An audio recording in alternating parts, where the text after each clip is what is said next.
তাহলে ওই শিল্পী দরজা খুলে বেরিয়ে আসছে না কেন?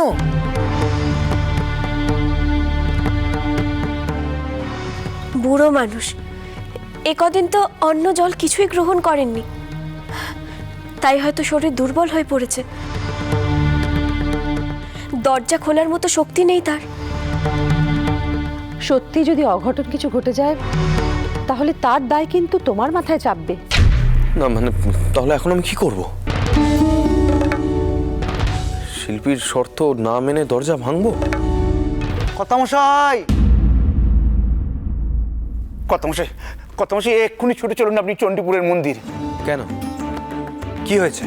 সেখানে সেখানে নিশ্চয়ই কোনো অঘটন ঘটেছে কর্তামশাই।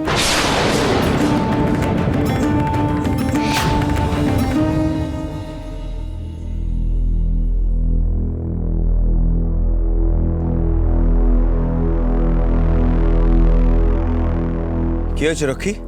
আগে আজ সকাল থেকে মায়ের মূর্তি গড়ার কোনো শব্দ শোনা যাচ্ছে না, আর কোনো উপায় না দেখে ওই বুড়ো মানুষটার দেওয়া শর্তগুলোকে ভেঙে আমরা ওখানেই ওনাকে ডাকতে শুরু করলাম, কিন্তু ভিতর থেকে কোনো উত্তরই আসছে না। তবে কি যা আশঙ্কা করেছিলাম তাই ঘটলো? হে মা তারা, হে কি অঘটন ঘটে গেল? অসুস্থ হয়ে মানুষটা কি শেষে প্রাণ ত্যাগ করলো? থামো থামো, আমি দেখছি।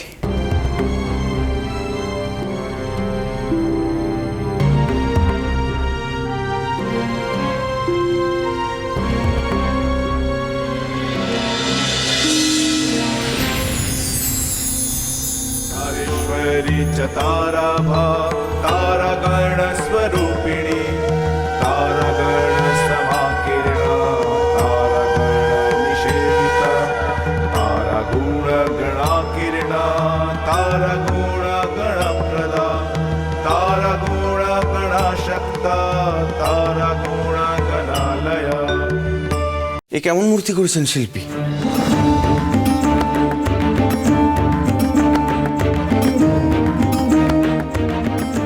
মায়ের বিগ্রহে হাত পা কিছুই তো করেননি। হে কি হলো মাগো? কোথায় তোমার চতুর্ভুজার রূপ? কিন্তু কিন্তু এই অসম্পূর্ণ বিগ্রহ তো প্রতিষ্ঠা করা যায় না। আমার সংকল্প ব্যর্থ হলো, চরম পাপ হলো আমার। এই মহাপাপের কোনো প্রায়শ্চিত্ত হয় না। না না না না, এই জীবন আমি রাখতে চাই না। মৃত্যুই আমার একমাত্র পথ। আজ এই মুহূর্তে আমি আমার প্রাণ ত্যাগ করব। কি বলছেন কি আপনি? শুনুন আমার কথা। এই জীবন আমি আর রাখবো না।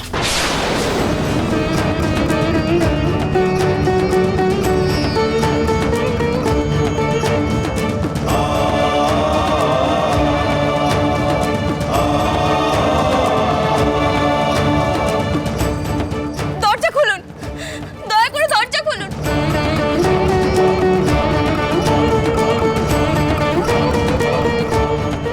আমার ছেলেটাকে পেতেহীন করো না, রক্ষা করো মা, রক্ষা করো। আমার শীতের সিঁদুর রক্ষা করো মা, রক্ষা করো।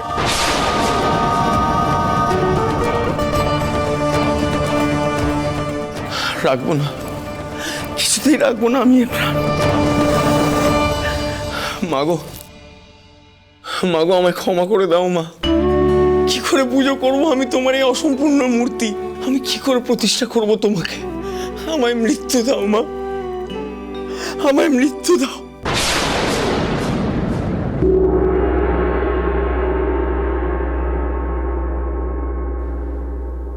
পুত্র জয় দত্ত,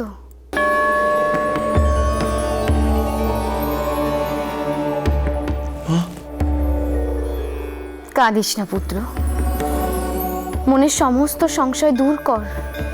তুই যেই রূপে আমায় অসম্পূর্ণ ভাবছিস, আসলে তো অসম্পূর্ণ নয় রে।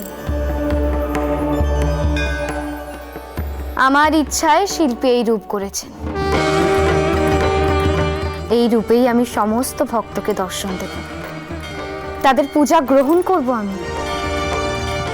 এই যখন তোমার ইচ্ছে তবে তাই হবে মা। শোন জয় দত্ত, মন দিয়ে আমার কথা শোন। এই বিগ্রহের মধ্যেই আমি ব্রহ্মশিলাময়ী হয়ে বিরাজ করছি। তুই যেই স্থানে আমায় পেয়েছিলিস সেই স্থানেই দেবাদিদেব মহাদেব চণ্ডচূড় ভৈরব রূপে বিরাজ করছেন। তুই যা, তাকে উদ্ধার করে আমার এই মন্দিরের কাছে প্রতিষ্ঠা কর, যে মন্দিরকে এই জগৎবাসী চণ্ডচূড় ভৈরব মন্দির রূপে জানবে। তোমার আদেশ আমি অক্ষরে অক্ষরে পালন করব মা। শোন, আমার মন্দিরের সামনে মহাশ্মশানে শ্বেত শিমুল গাছের তলায় আমার শ্রীপাদ পদ্ম। ব্রহ্মপুত্র ঋষি বশিষ্ঠ সেই গাছের তলায় সাধনা করে সিদ্ধি লাভ করে, তাই সেই আসনের নাম বশিষ্ঠাসন। মনে রাখিস, শ্বেত শিমুল গাছের তলার সেই আসনই হলো তারা মা সাধনার সর্বোচ্চ আসন। মহাসাধক ছাড়া সেখানে বসার যোগ্যতার কারণ নেই। আসুন, আমার পূজারীও নির্দিষ্ট করা আছে। তিনি কে মা? তিনি হলেন কৈতগ্যী ভৈরব। মায়ের পুজো সম্পন্ন হতে দিলেন না, বনিকে কি সর্বনাশ করলেন আপনি? প্রহরী, একে ধরে নিয়ে যাও। যা জয় দত্ত, তাকে এক্ষুনি মুক্ত কর।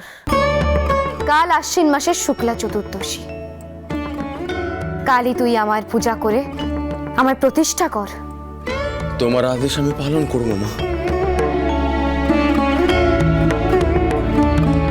ভবিষ্যতে তোর এই নাম আমার মহাপীঠ তারাপীঠের সাথে অমর অক্ষর হয়ে থাকবে জয় দত্ত।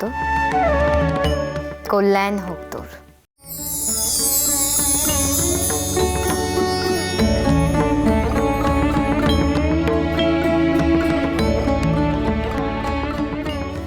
মা, আর কোনো চিন্তা নেই। মা নিজে আদেশ দিয়েছেন, তিনি এই রূপে পূজিত হতে চান।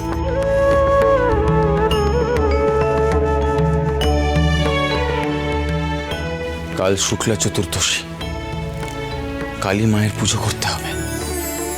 তবে সবার আগে একটা কাজ করতে হবে আমায়, একজনকে মুক্তি দিতে হবে।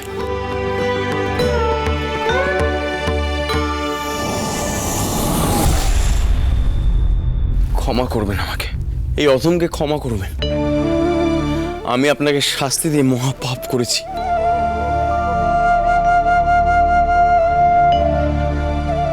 সদাগর, আমি জানতাম একদিন মা তারার শরণাপন্ন আপনাকে হতেই হবে,